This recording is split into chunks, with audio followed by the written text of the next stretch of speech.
Cabidal níos fuide é seo, agus is ann a nochtar níos siléire fós, an caidirmh idir ruáin agus a cháirde agus a hismóirí chomá. Saor is tidal an Cabidal, agus bhfuil éon ocail is tríochtúla ná a bheith saor ó ahar agus bháthar, inis gúil siad dul leitheanta sire chuna turce. Tá an Cabidal seo roinnte I gcodann na gearra, fíor gearra go minic, níos lúna leanach go minic.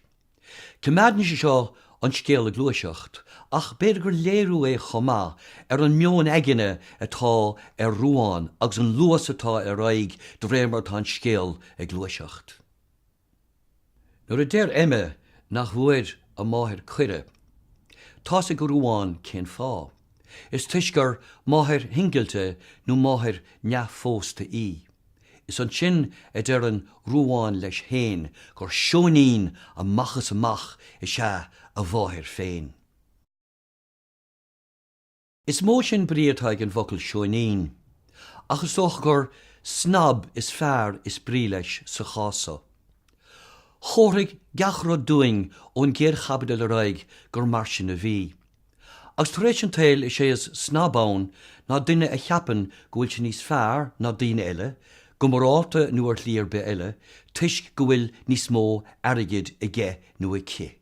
Tá sé chó simplí le sin.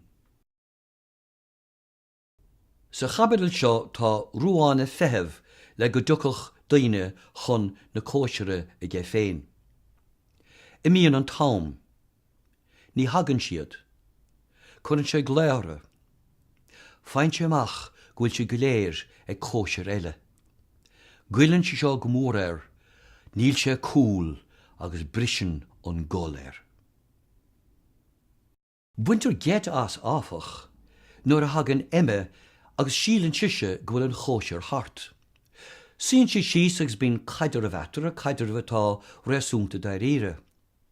Ach, réabtar an caidirmh sin nuair a ileann na buachalaí na cáirde ón gcóisiir eile.